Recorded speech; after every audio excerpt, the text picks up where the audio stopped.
This is. I'm glad to see so many people. We are full house, according to the COVID times, the regulations that we have. So glad that you have come in spite of this Indian summer that you have outside the window, which is also very nice. This is, I think, the first physical seminar we have in this auditorium, and after the lockdown. Personally, I think that is much better than webinars. With all due respect for webinars, this is much better. So it's good to see all you here. First and foremost, of course, I should say welcome to Lisa Dubinka. And Lisa is one of the leading experts in Denmark on Eastern Europe. She was she was born and took most of her education in Belarus and in St. Petersburg, I believe. And then you continued with to do your research here in Denmark, and I've been told that you actually live here. I've heard that somehow. Yeah, it's about Belarus, and that's of course is a moving target these days. Things are happening as we speak, and of course you will tell us about the situation much better than the media. But apart from that, you will also give us the wider perspective on the situation. I'm sure the more basic perspectives that are behind all this. So no more talk from me. Floor is yours.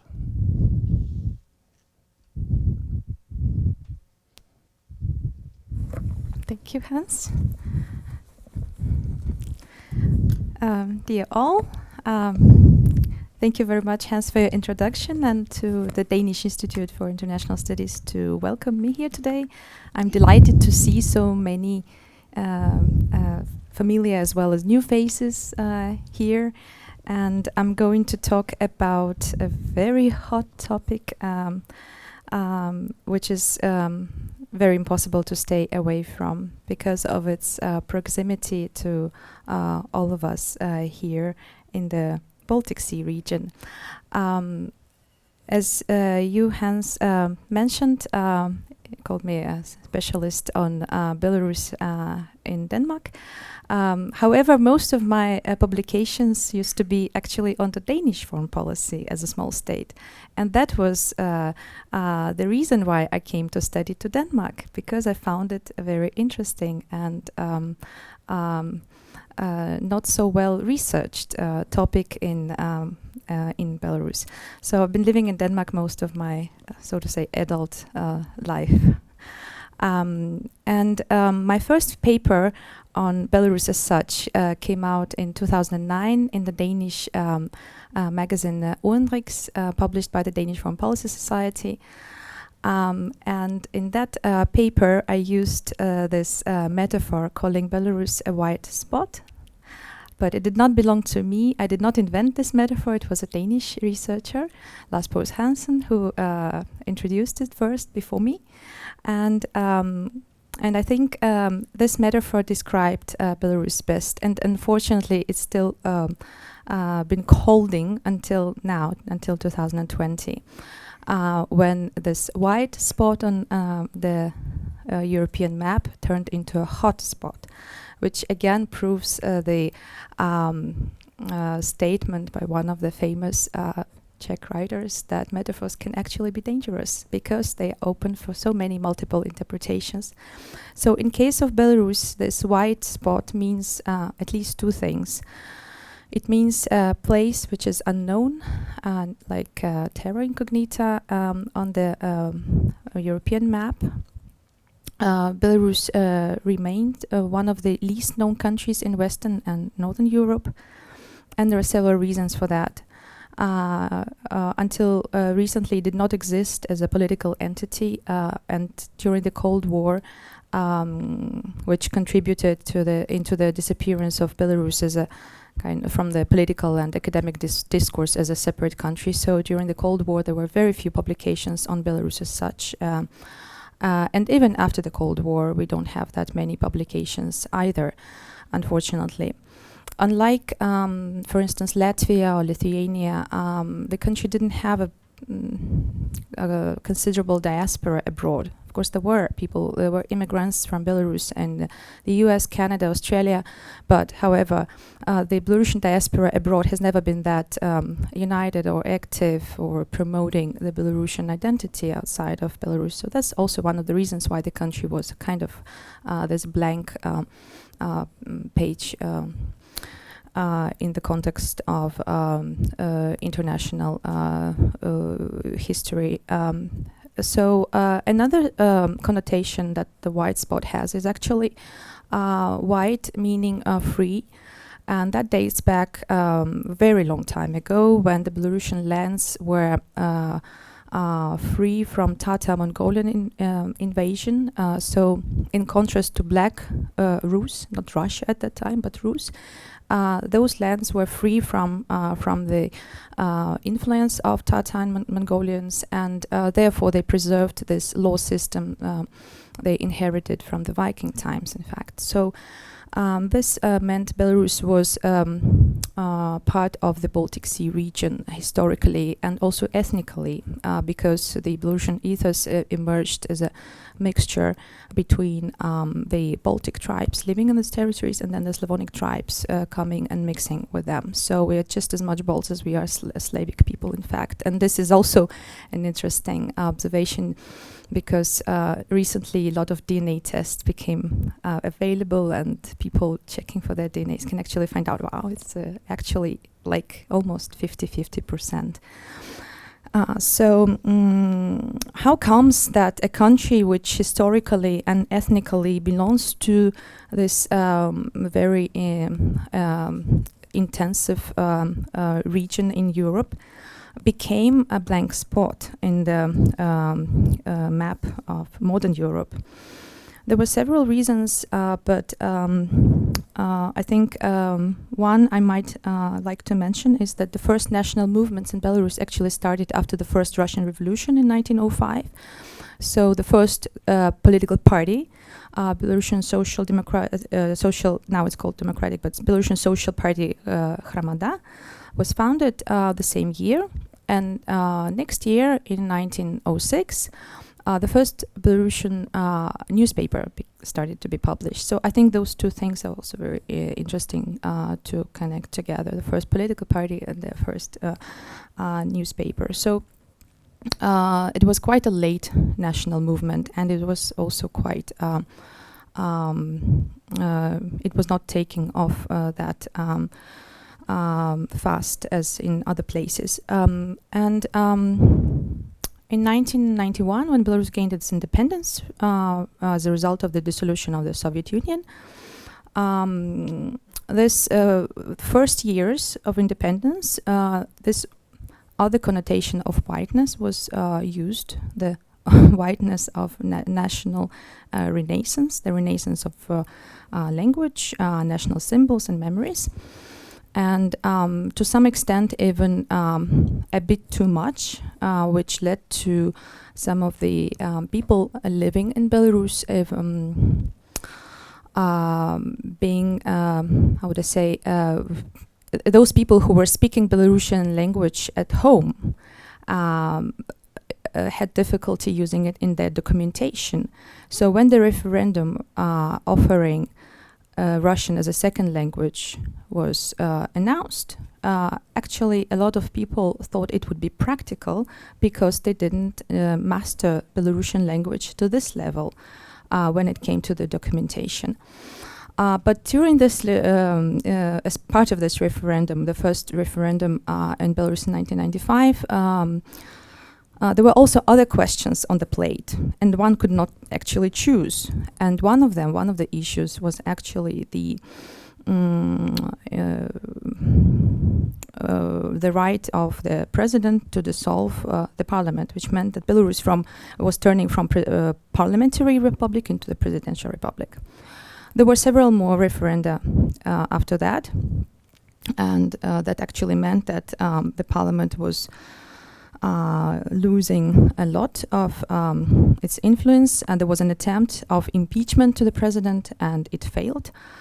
As a result, the referendum in 2004 allowed the president to be elected unlimited number of times.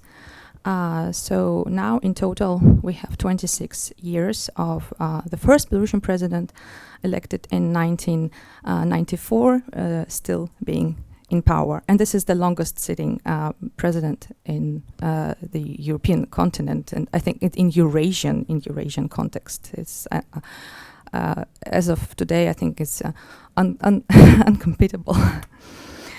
So I think I would like to ask if you are familiar with this word heterotopia. Anybody of you in the audience? I first heard it this spring, and I thought it fits so well to describe Belarus as a country during those 26 years. Heterotopia is a concept which was invented as a kind of in line with utopia and dystopia. So heterotopia means a place which is different, the other. I think it was Michel Foucault and then other philosophers who were arguing a lot about it and so on. But I think it's an excellent way to describe what Belarus became in those 26 years, because heterotopias, they are kind of other places, locked places. They can be, in a broader philosophical sense, like places which are locked, for example, prisons or hospitals, or they're not in this close interaction with the outside world. And what happens has happened in Belarus is also that the country became least integrated in the globalization processes, if compared by many other countries and its neighbors. It also became the pioneer of preserving, nurturing the Soviet past, and it was manifested in the symbols, the flag, the Belarusian flag, which is the official flag, red and green color, with an ornament at the side is a flag from the Soviet times. And it's also one of the reasons why the people in the streets are using the national symbol, because they are fighting actually the Soviet past. And the Soviet meaning being locked from the outside world. What was the trigger of this revolution in Belarus? And I think now we can call it a revolution.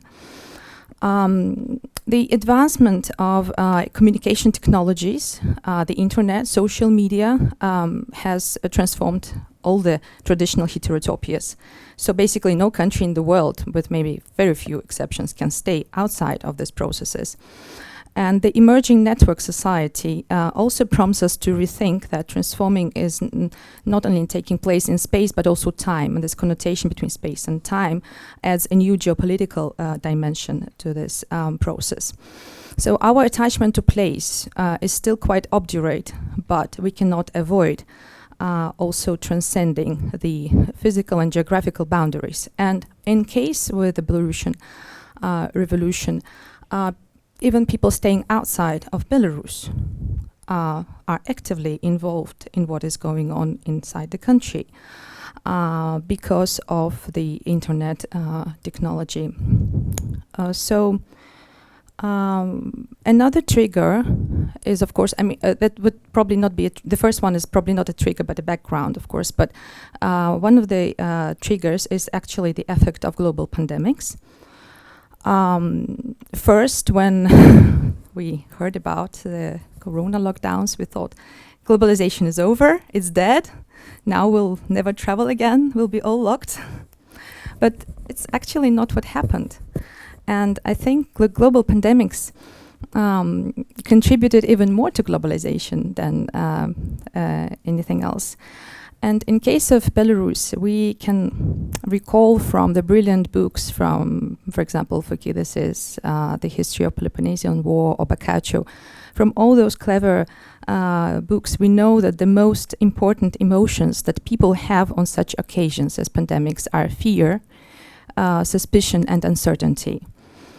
And the contemporary neuroscience can tell us even more about those emotions, how to deal with them and those feelings.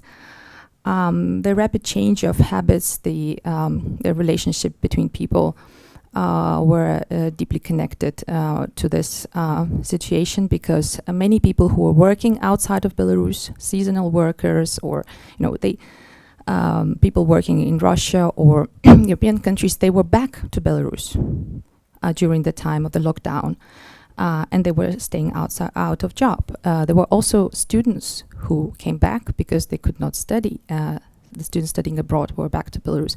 So the pandemic contributed a lot into rethinking of the present situation in Belarus, because on the one hand, the corona demanded a new type of leadership, which is capable of responding to those emotions that people had.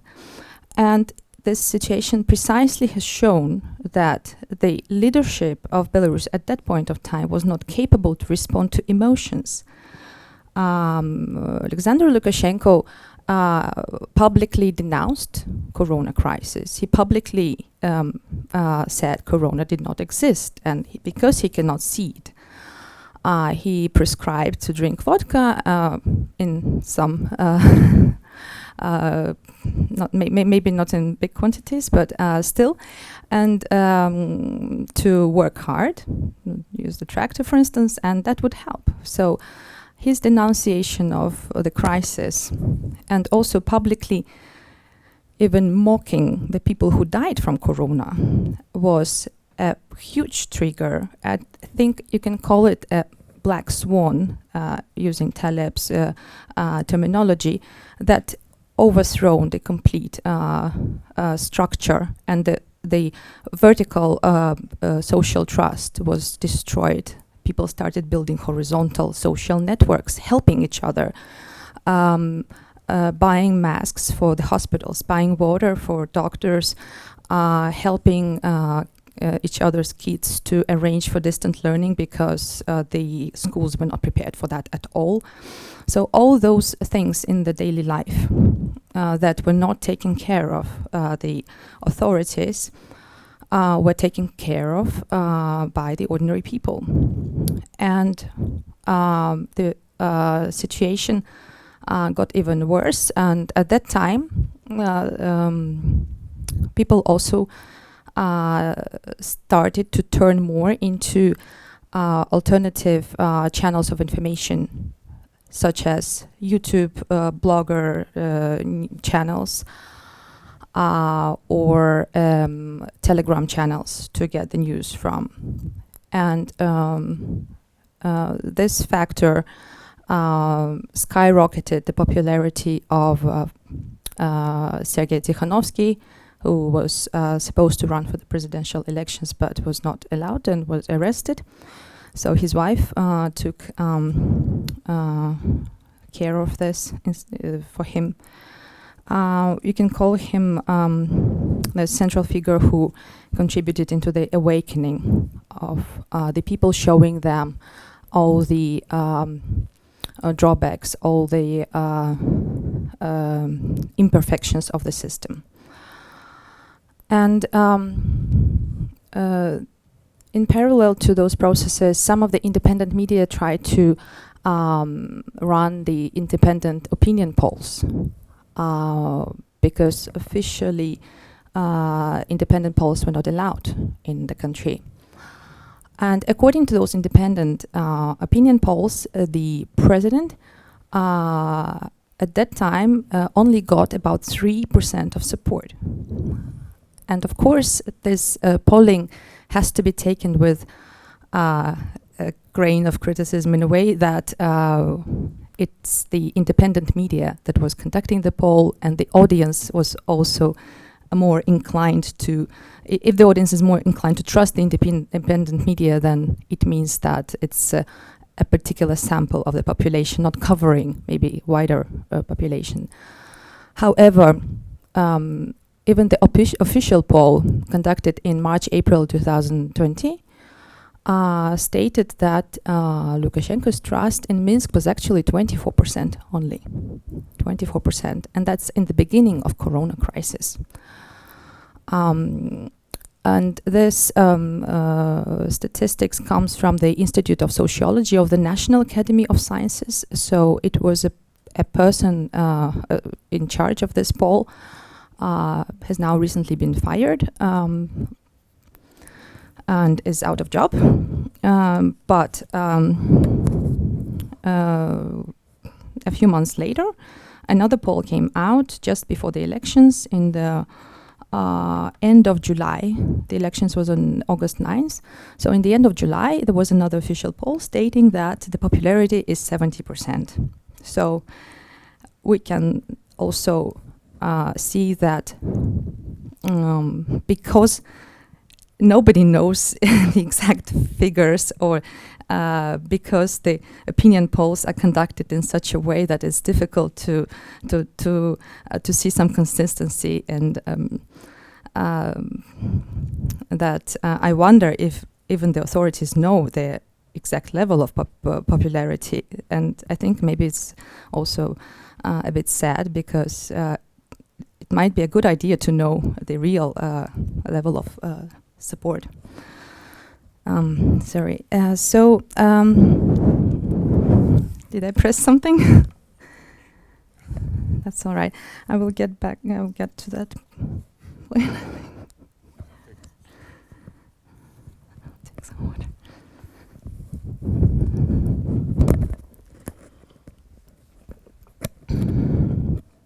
Okay.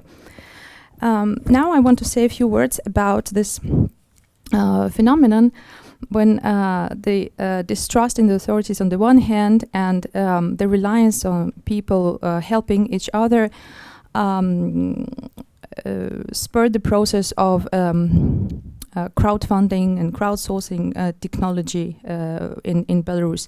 A big crowdfunding platform was created by the son of the opposition candidate, and later he was arrested by the authorities. But that platform was meant to help people during the Corona crisis to buy medical supplies for doctors and patients and so on and so forth.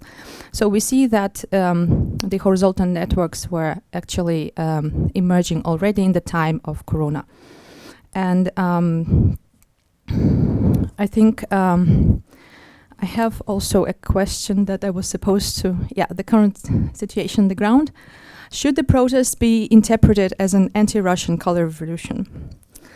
And this is a very good question, because first of all, there is no unified agreement about what is a color revolution. Here I refer to the book by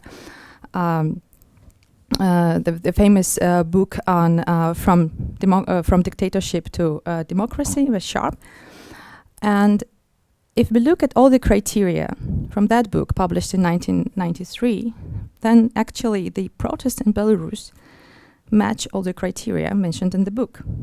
It's a peaceful protest, non-violent demonstrations. They are extremely, the people who go in demonstrations make sure that there is no violence. They take off their shoes when they stand on the benches, and we have all those pictures showing how peaceful the demonstrators are. They go women go with flowers, and they smile, and there is no violent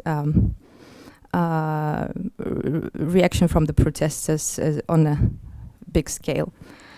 Then color revolutions are usually associated with some particular color, and here I think white and combination of white and red. I've already mentioned why it's also sometimes called the flag revolution. People are using this as opposing the previous Soviet past. It's the flag, the red green flag, is associated with the Soviet past.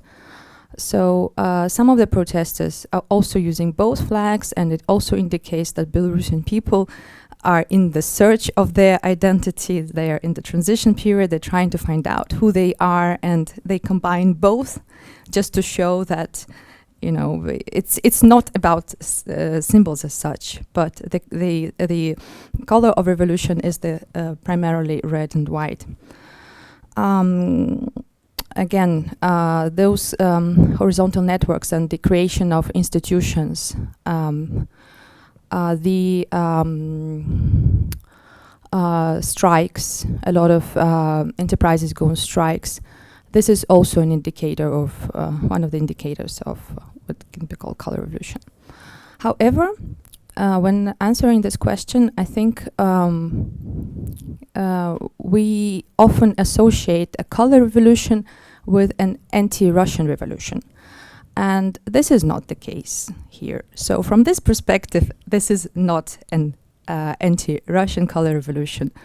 The protesters go on the streets because they want change. They don't even specify which direction they will go. And if we look at the programs of the presidential candidates who were either arrested or not allowed to run for elections, we see that all of them underline the importance of relations with Russia and the continuation of the union state with Russia and so on. So they actually there is no specific pro-European or pro-Western symbolics in this revolution, as it was, for example, in Ukraine, when we could see the flags of the European Union.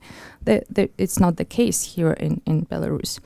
So this is what also makes this revolution different and unique in some sense. Maybe I should also say a few words about how the people, what made this mass of people go on the streets, because as I mentioned, the first presidential elections in Belarus in 1994 resulted in the president receiving 44% in the first round. So his first victory was 44%, and then he got 80% in the second round. And ever since then, he was receiving about 78 or 80% or a bit more, always in the first round.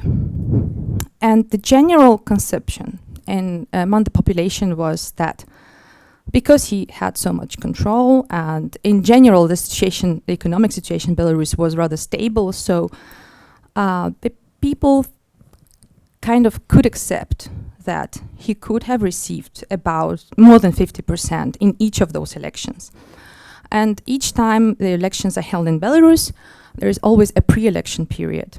And during this time, the people can go and vote, put their vote in the box, and then the box is taken care of without any independent observers at place.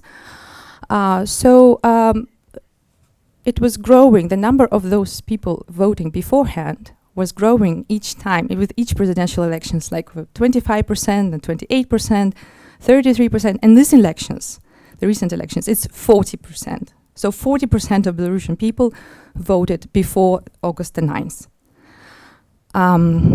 This fact in itself is already a very big number.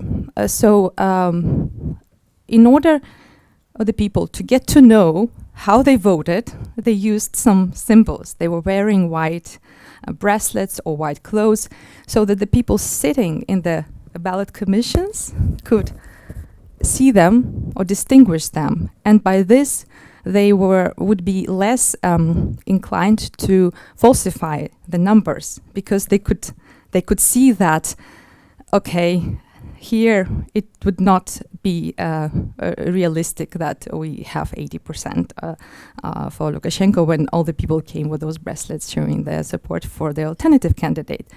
So they used a lot of creativity and lots of those tricks, the Belarusian people, how they could explain how they could exhibit their position. And then there was also a platform called Golos, Voice, that was created on the initiative of the candidates that were not allowed to participate in the presidential elections, Babariko and Tsepkalo.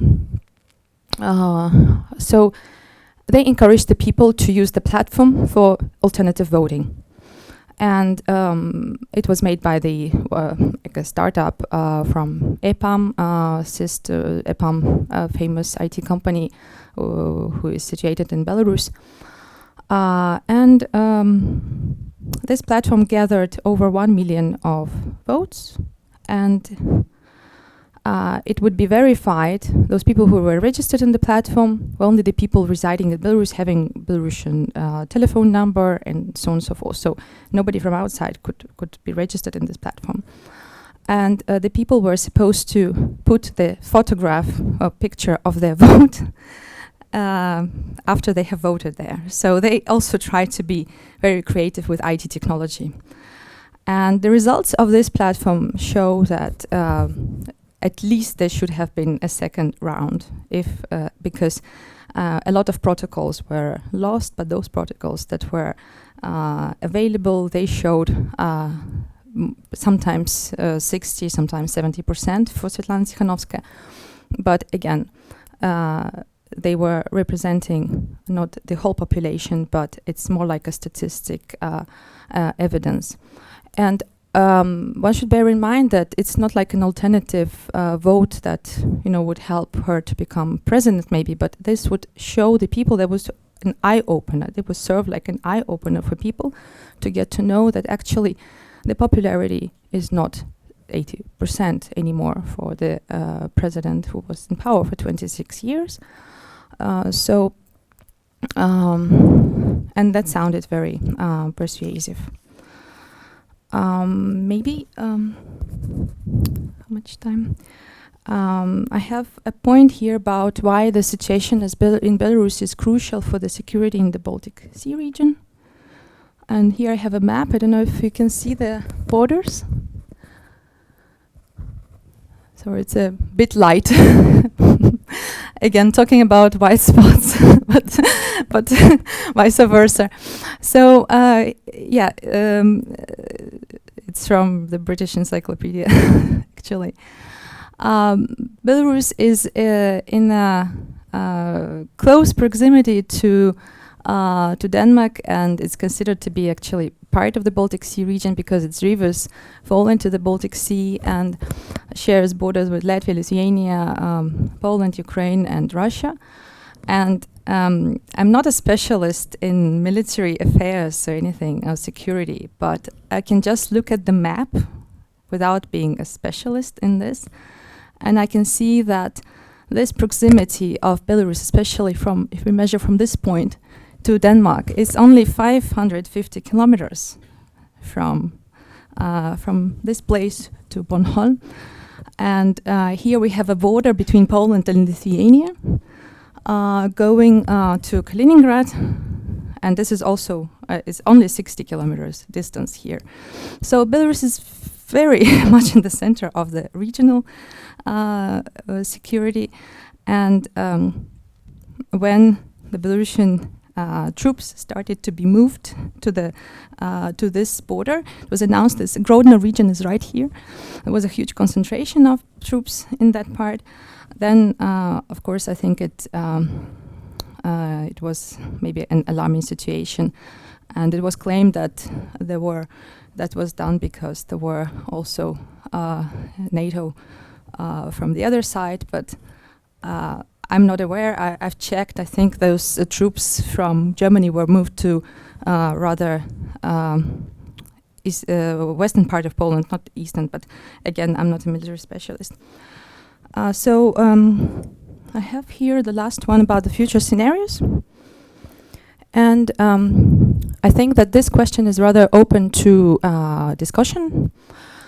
However, I would just like to point out that it's not like apart from big players and big powers, what we can see, Russia on the one side, the European Union, the US, China, all the big players, there is a tendency to look up to them and see, oh, what will they do? How will they act in this situation?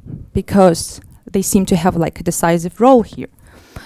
And agreeing, of course, with this vision to a large extent, I would also like to mention that we are forgetting the other actor, and this is the Belarusian people inside the country. Because it is the people in the country and their behavior, their reaction that makes other players to also react in different ways. So this emergent collective phenomenon of the Belarusian nation being born with all those big networks connected through specifically Telegram channels, I think this whole collective phenomenon is completely unpredictable. And one thing is for sure, that the society has passed a point of no return, and once they got disillusioned, it's almost impossible. I'm not aware how the authorities can make them believe again.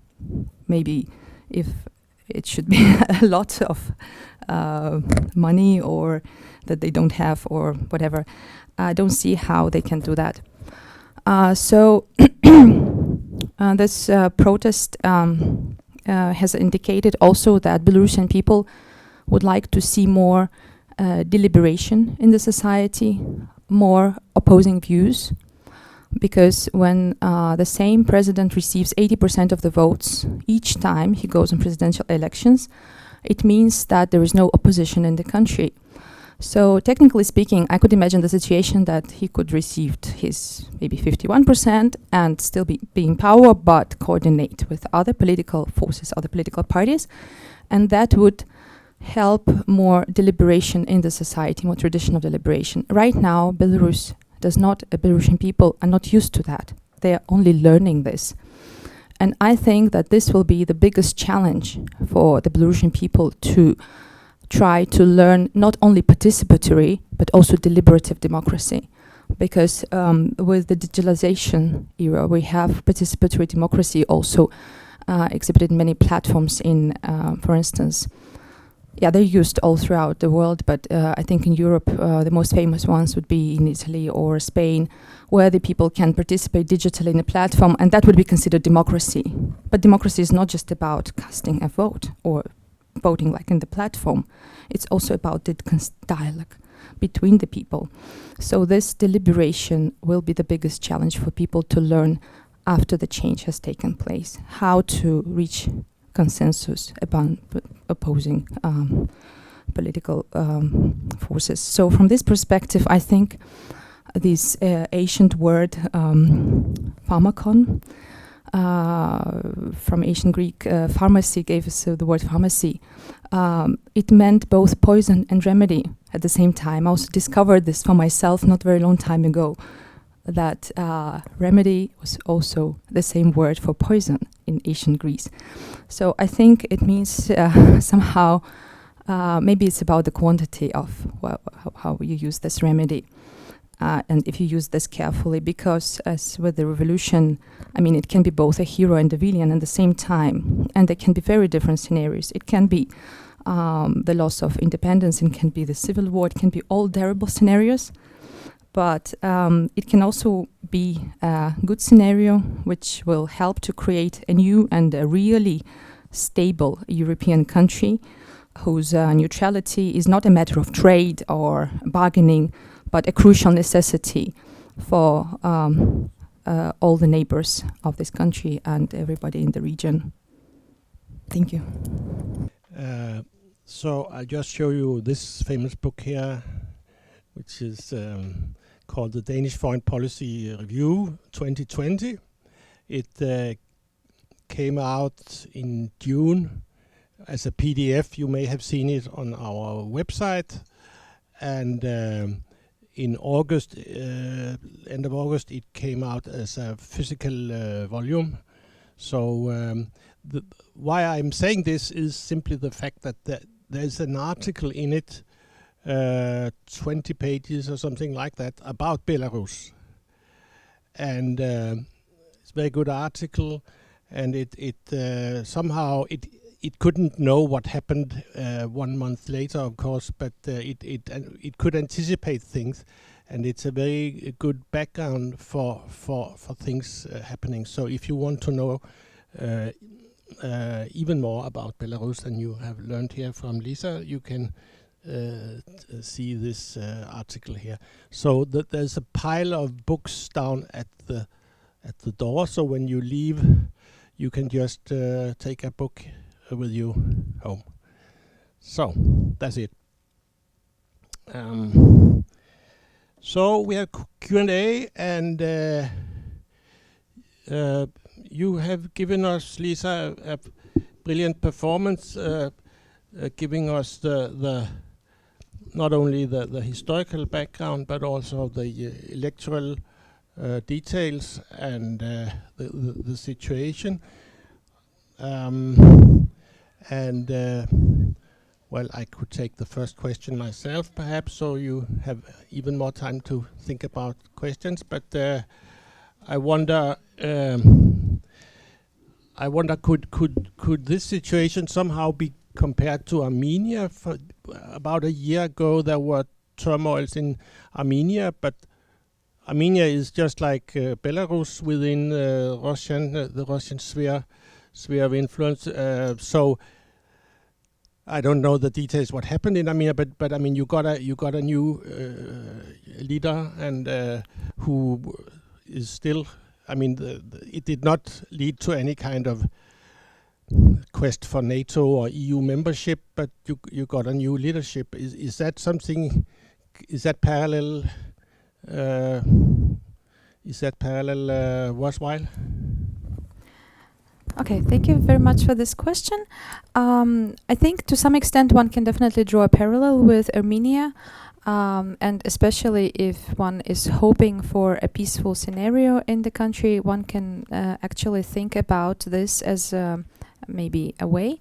But the situation in Belarus has also a number of characteristics that are not the same, and they were not the same as was the case with Armenia, because Belarus is in a very deep integration project with Russia. There is a union state, and back in the times of Boris Yeltsin, when he was a president, there was an agreement that Belarus and Russia will make a union state. And that would actually mean having a joint parliament, joint tax system, the currency, the union, the monetary union, and also the agreement about the military bases. So it's in all spheres, all possible spheres of integration, that Belarus was supposed to have a closer union with Russia. And throughout all the years, particularly after 2001, Belarus was foot dragging from those agreements, and I even compared the behavior of Belarus to some extent to footnote policies and other parallels from, for instance, like 80s in Denmark. But it's of course a very different case. When Belarus was trying not to or postponing this deeper integration, I think we came to the point when it's kind of time. And in 2019, back in December 2019, there was a meeting between the Russian President Putin and Belarusian President Lukashenko, where they were supposed to agree on the last phase of integration, and there was a scandal because Lukashenko refused to sign this agreement. And the contents of this agreement is not even disclosed fully. We don't know what this 31st roadmap contains. but one can presume that this is the finalization of the integration processes that were started in the Yeltsin times and the promise that Belarus has not fulfilled up to now. So I think the situation in Belarus is special in this way. And it's a matter of, how would I say, maybe even a matter of honor for Russia to kind of get this final reply from Belarus. Are you for integration, or are you not? So I think from this perspective, the Belarusian situation is quite complex and unique to this extent.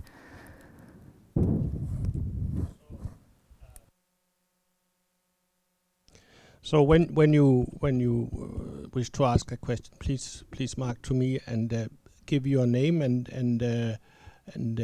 your affiliation, if any. You don't need to have an affiliation, but you need to have a name, of course. But just yeah, this gentleman here. Oh, it's a social distance microphone. Yeah, my name is Lars Fynbo. All the things you showed there and also what we see on television seems to be from the capital, Minsk. How is the situation out in the countryside and in the smaller cities? Thank you. The situation is also very interesting from the perspective of not only being concentrated in the capital, but also spanning throughout each and every small city and regional centers. So in each of the even small town or village, there is a kind of flash mob or demonstration and activity to show the discontent with the result of presidential elections. So this is not only the capital, but the whole country. And this is also why this it's a collective phenomenon, collective crowd phenomenon, if you want, the emergent local networks between the people, organizing, also self-organizing even in the smaller communities in their buildings where they live, in the districts. Now they started making their own flags. So there is a lot going on the very local level. Interesting, because in the old days people said that Lukashenko's support is in the countryside, but I guess that's no longer the case then. Yeah, I think it's true.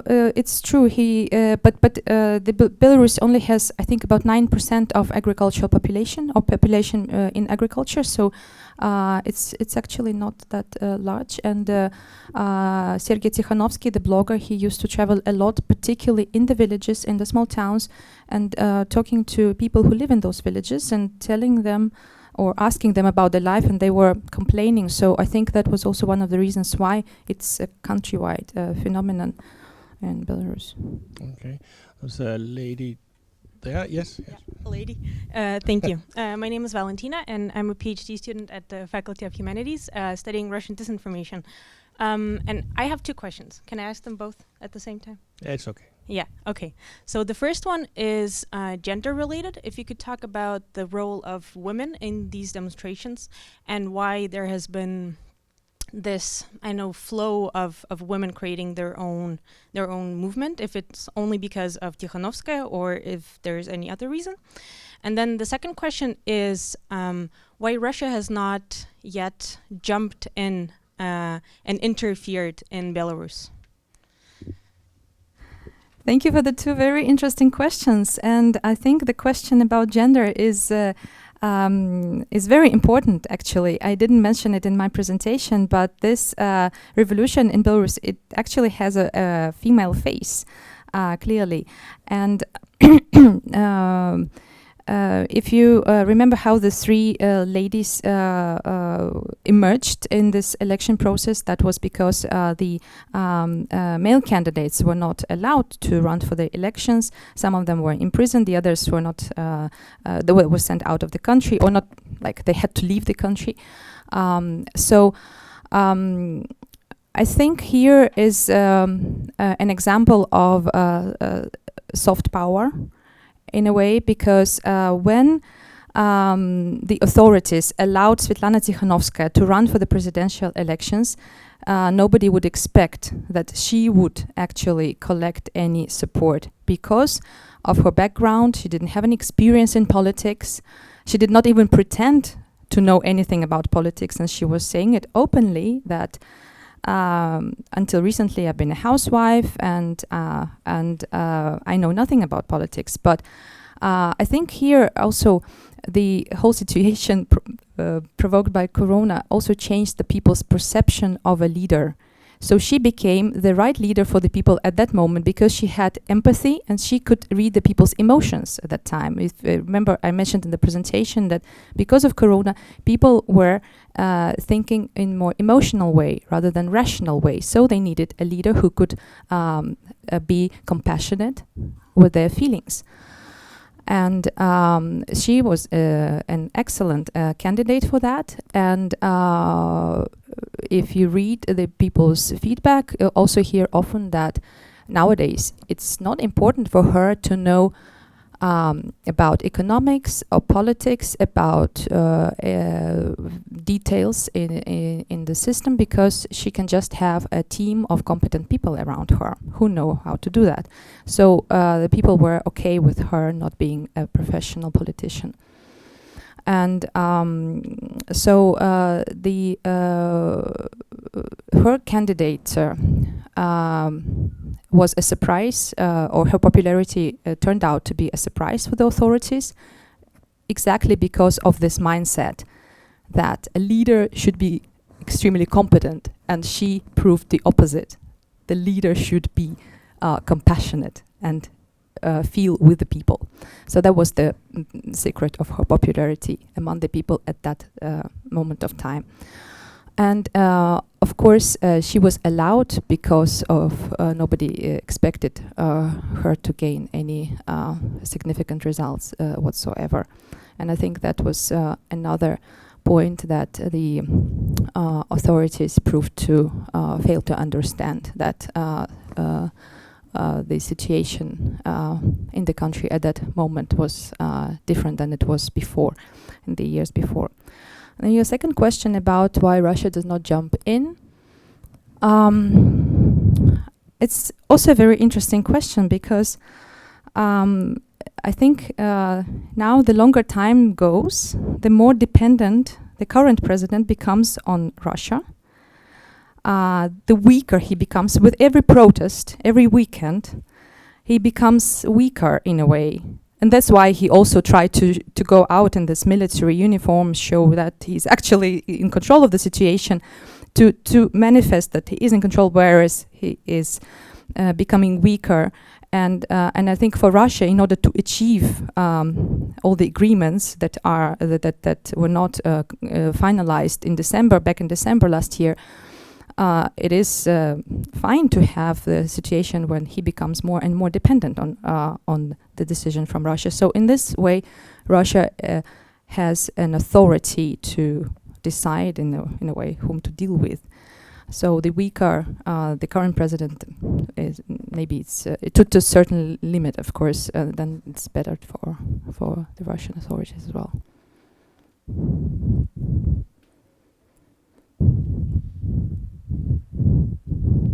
My name is Alan, and I do not represent anyone. My question about the future, and the future in the relationship to Russia. Is it at all possible to avoid a conflict with Russia? I mean, what the people in Belarus obviously want is a kind of rule of law society. And if they are going to keep on demanding that, then I can only see it will end up in a conflict with Russia. I mean, for systematical reasons. I mean, it must be Putin's worst nightmare to have a rule of law society in Belarus.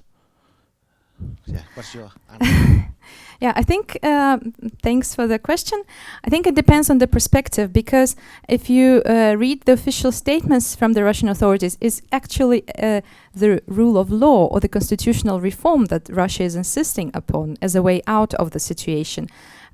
it's rather a question of what will go into this constitutional reform, which kind of points will be there, and whether the Belarusian people will be asked about and whether they will have the right to discuss those points.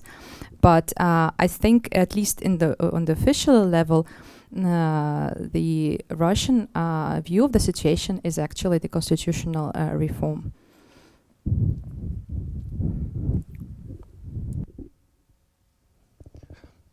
Yeah. Yeah. Hello, my name is Albert, and I just recently finished my master's degree in Eastern European Studies from Copenhagen University. I would like to know, maybe you can comment on how this whole political situation in Belarus is affecting the implementation and financing of the Ostrovets power plant, and also in general, if it has any influence on nuclear power dependency in Belarus. Yeah, thank you very much for mentioning the nuclear power plant, because the nuclear power plant in Ostrovets in Belarus is been built actually right at the border with Lithuania, and there's been a lot of disagreement from the Lithuanian side about this plant, and I think there were both economic reasons but also security concerns. The plant it's not in use as of today, but it started to be in test mode actually in the day of the elections on August the 8th. So I don't know if it's a coincidence or not, but there is not so much talk about the nuclear plant at this time during the protest. There's not so much attention, but when the opposition candidates speak about it, they point to a lot of violations of security matters in this plant, that the reactor was actually dropped a couple of times before it was installed, and that kind of things.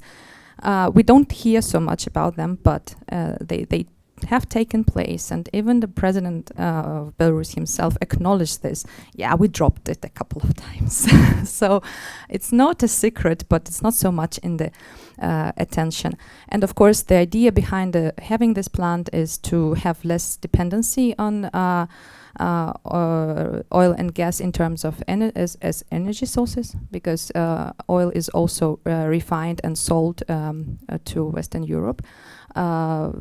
It's a different source of economic revenue. But in terms of satisfying the Belarus consumption of energy and exporting this energy, there was also a plan to export it to Lithuania and Latvia. And now I think in the situation these days, it doesn't look possible, because both countries have said they would not buy it.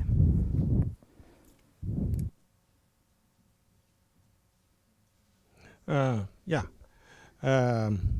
But I mean, the Lithuanians had Ignalina just close to the. I mean, they wanted to keep Ignalina in the same way. So I mean, yeah. Anyway, it's you again, yeah.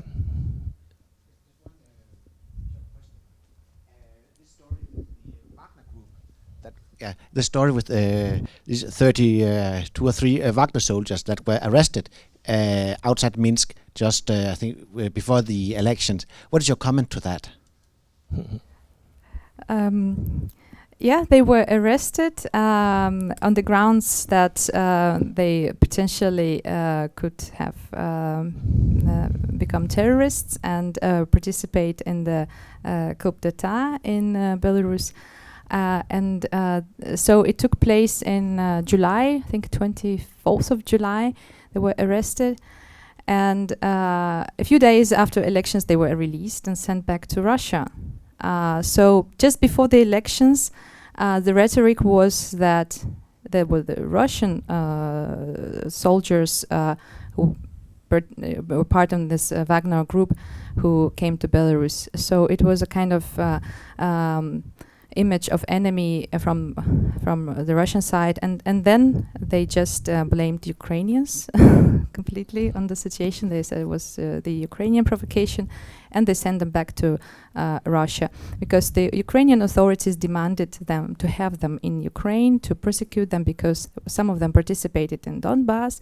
So the idea was that if they committed any crimes in Ukraine, they should have been sent to Ukraine, or at least the president promised some kind of joint commission to investigate and the case and so on, but none of them that happened. They were simply sent back to Russia a few days after the elections. So I think on the non-official side, they were not the first group of people traveling through the Belarusian territory, but maybe just before the elections, that was also a case that was necessary to highlight at that very point of time. But do people see Lukashenko as a kind of shield against Russia, as he wants? I mean, that's what he wanted to. I mean. I think what he wants and what the way he wants to be seen by the people is that he can be a warrant of independence with Russia, because throughout all the years he managed to withdraw or to resist some of the integration agreements, and therefore he positions himself as a warrant of independence of Belarus. Whether the people see him as such, I think at this point of time during the protests, he has not proved to be maybe a reliable partner neither for Russia, nor if he does not pick up the phone when Merkel or Macron calls him, then I think it's a bit difficult to assess how much of foreign policy there is going on there, or if it's just compliance with Russia. You remember the pictures from the meeting from Monday, like last Monday, the pictures where both presidents were sitting in the chair, and it was a lot of discussion afterwards that he was not that brave anymore. He was taking notes and nodding to everything. So after this meeting, I don't know if the Belarusian people can see him as a warrant. I don't know. So is gentleman at the wall? Yes. So Philip Jensen, unaffiliated, and this is my question. Like Belarus as a small state actor, you said you studied Denmark as a small state actor. Will Belarus be able to maintain some sort of strategic independence in the future, maybe with Lukashenko or without him? And are there any lessons in your studies of Danish foreign policy that you can point to, or that from your experience from Belarus that you can point to in a future multipolar world that we can learn from? That's a very interesting question about small state foreign policy, and I can draw a parallel with one can draw a parallel with Denmark to some extent, when Denmark was balancing between Germany and Great Britain throughout its history before the Second World War, and found itself in a very peculiar situation when, for instance, it was in a very close proximity to Germany, but when Great Britain was not really able to, at that very point of time, to interfere and help Denmark directly. So it took some years before the national movement in Denmark and the resistance movement in Denmark could mobilize and then receive the help during the Second World War. I'm talking about the Second World War. So I think those parallels, historical parallels, we can of course use them, but also with care, taking into account the particular situation and also the times that we are living in at the moment. Because also for small states, I think Belarus has every chance to become a stable and reliable partner for its neighbors and beyond, be a stabilized country in the region through multilateral cooperation. But that would require from Belarus to get rid of the heterotopian mindset and to be open to globalization processes. Of course, there is a question of values here, and of course, Belarus might not join the European Union immediately because, and I'm not even sure that the European Union would go for that because of a different agenda at the moment.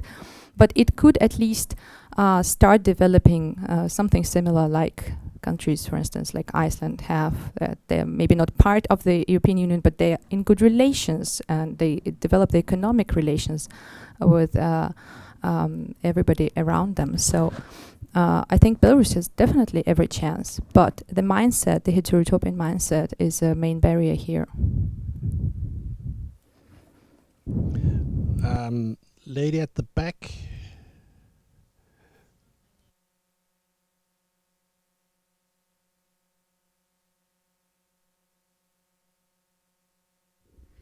My name is Anastasia Rasmussen. Today I'm unaffiliated, but I would like to tell you that I'm Belarusian living permanently in Denmark. I would like to ask Lisa to come with your own opinion on how Danish government is reacting, the Danish government involvement in solving the problem, the political problem in Belarus, what is done and what else can be done by the official Denmark in this particular situation. Thank you. Thank you for your question.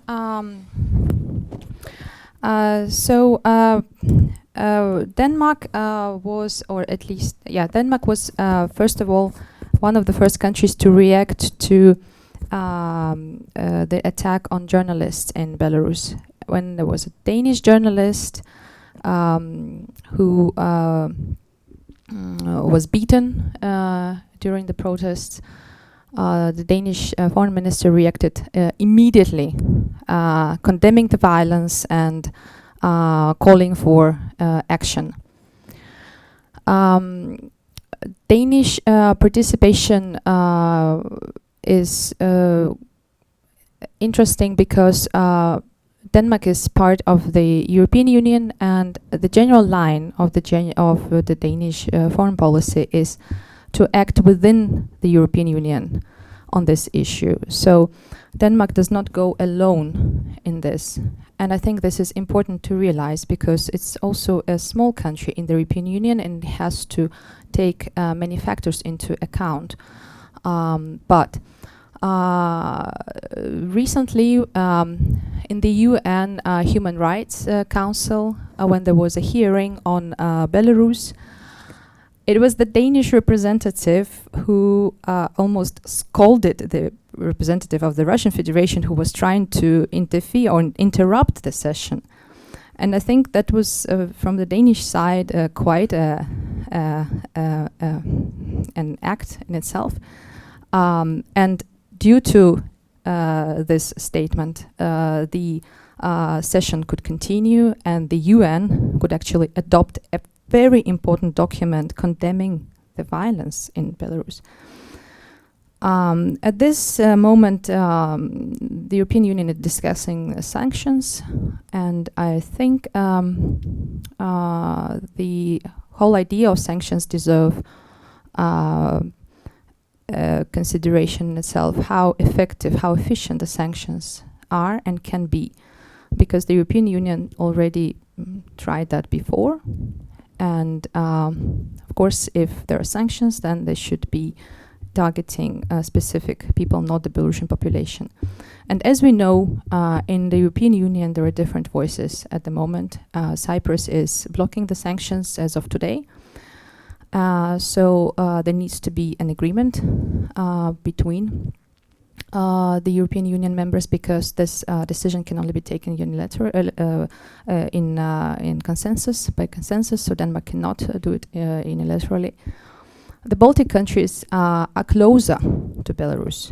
They are in the closest proximity. So of course, when we hear about Baltic sanctions, they are neighbors to Belarus.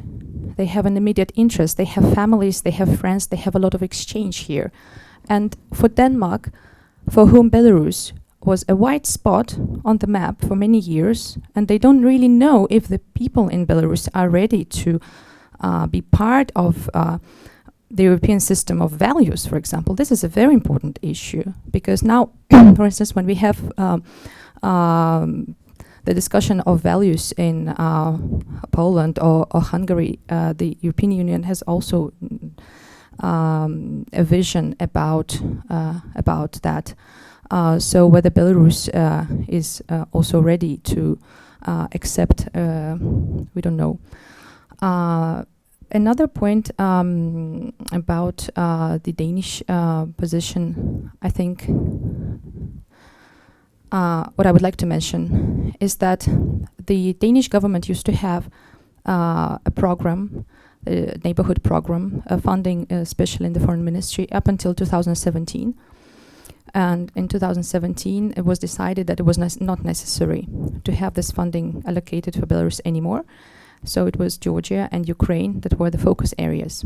And if you remember, it was at that time the Danish foreign minister from Liberal Alliance Party, who was the foreign minister at that time when the decision was taken.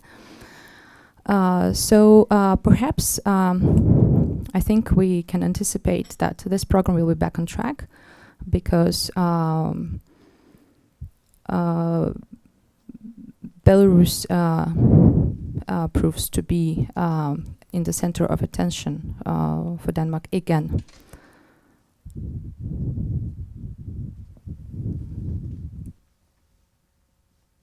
I wonder if I may say something. It's the EU has at times played geopolitics with Belarus and said that we can use Belarus against Russia, because they could see that Lukashenko had a certain independence. He did certain things that he didn't recognize South Ossetia and Abkhazia and that kind of stuff. So the EU could see, we can use this guy. So in that way, I feel somehow that the EU has legitimized Lukashenko. Also, he is also in the Minsk negotiations. They are called Minsk because they were initiated or they were led hosted by Lukashenko. Do you think this playing geopolitics has favored his position in the Belarus population, or?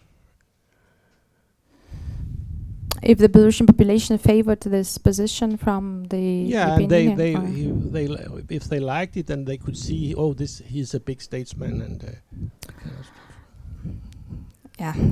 Well, I think obviously he was very skillful. He was very skillful in practicing the balancing between Russia and the Western countries. So at different times it was the balance was going more towards Russia, other times towards the West. But I think when we talk about whether the West legitimized him, but it's also a question of what the Belarusian population wanted at that time. And there was no significant opposition in Belarus at that point of time. So I think if you again go back to Sharp and the color revolutions, one does not interfere from outside until there is a very solid ground inside. So at that time there was nothing like this in Belarus. So why should the European Union interfere if the Belarusian population is okay with that? But of course they supported programs related to human rights. For instance, Vesna, the human rights NGO in Belarus. They also supported some independent media and so on. So it's not like they neglected. But I think if there is no signal from the Belarusian population, then I doubt that there will be an adequate signal from outside. So we have one more, and I guess that will be. I see no other markation. So you are the last person to ask a question. Well, thank you very much for the presentation. I found it very interesting. I actually would like to take you back on what you said about when the psychology of the population changed. You mentioned COVID. Might you say your name? And Roberto, I work for the OSCE. oh, And you mentioned, drinking vodka. Somehow, in that moment, there was a discrepancy from the population. And I think I would like to, as you make kind of a psychological profile, of the population here, I would like to seek a bit your advice here on the psychological profile of the president in this case, because you a couple of times hinted at the fact that there is a discrepancy and maybe not real empathy with the population, not really understanding what's happening in the population. This sometimes happens to leaders when they've been a lot in power. They somehow lose track of what is the belly of the population really wanting. And here, I think if you see it from what are the options for the afterwards, the aftermath of the situation. Here you have a president who probably speaks to very few people, to his cabinet, to the head of the KGB, the Minister of Defense, the government, but who doesn't, even when you saw these images when he goes to speak to the truck factory, which should be his base, finds surprised that somebody actually says, go away. So I agree with you. There is a kind of loss of sense of what the population feels. But now you have a person who is maybe speaking to few people in a weaker position, as you say, and then on the other side you have the coordination council that now half or almost all of it is in jail. But I mean, who asks for dialogue, not a European dialogue, not mediated by from foreigners. By the way, the OSCE has offered to kind of mediate, but for the time being, the authorities have preferred to keep it internal. So let's, by fixio juris, imagine that there is this dialogue, that the people are not in jail, and that the authorities indeed engage in a dialogue with this coordination council. What you think should the coordination council bring into a dialogue with a person who is probably in a weaker position, but of course, when thinking of what can happen to me, and you made a psychological profile of the people, let's make a psychological profile of the leader here. He maybe sees around, he says, okay, you talked about white revolution. In all the other color revolutions, the leader normally either ends up in jail, ends up, like Gaddafi or Saddam Hussein. So there is little sympathy for a leader to engage in a dialogue if that is the outcome. So what do you think should be, if such a dialogue took place, the initial offer that the coordination council makes to this very impossible meeting? But let's say if this meeting happens in an ideal world and the president says, fine, let's meet and let's talk, what do you want me to do? What would be the offer? I imagine if the first offer is go or go to jail, there has to be rule of law here. So we think, or go through, would that dialogue then continue after 5 minutes? So what should be the first initial offer from those, and what initial offer those people can make to such a president, considering 26 years of difficulties and stuff? So would they be allowed to be generous, or so it's interesting to see how do you see the developments, because this is where we are at this moment now. And thank you. Sorry. Okay. Yeah, thank you for your question, and I think you already came with some answers to that as well in this. So about the dialogue, I would like also to bring you back to the results of the elections. Each time there was an election, there was 80% of the votes. So that means that the person in office throughout 26 years, or maybe if we take the first years out, but still has never accepted a thought that there could be another force in the society to have dialogue with. And back to the question of, for example, Danish foreign policy. You have multiple visions, multiple parties, and they engage in dialogue, and whenever there is a decision about foreign policy, it's made by consensus. Back to the question about the sanctions and the EU. So this is very important. Before you can reach that, you have to be very patient and invest a lot of your time, energy, skills into engaging this dialogue. And this is what I advocate all the time. Should be deliberation, deliberation, deliberation, dialogue. And dialogue is not something to do with two, but it's a free flow of meaning. You should allow this free flow of meaning in order to get rid of this mentality of heterotopian thinking and to actually allow the very fact that it's possible. And with this profile that the president has right now, I'm afraid that he is not fit for such a position by himself, because he's convinced, and it's also part of his position. I think maybe you can call it being a hostage of your own position, of your own habitus. Is a hostage of his own habitus, that he cannot let this go and engage in dialogue, because then he will not be himself. What the position can offer, I think we've heard a lot of suggestions. They say Belarusian people are very kind. We will not hurt you. Please just, but of course, I don't have any vision of how this can happen.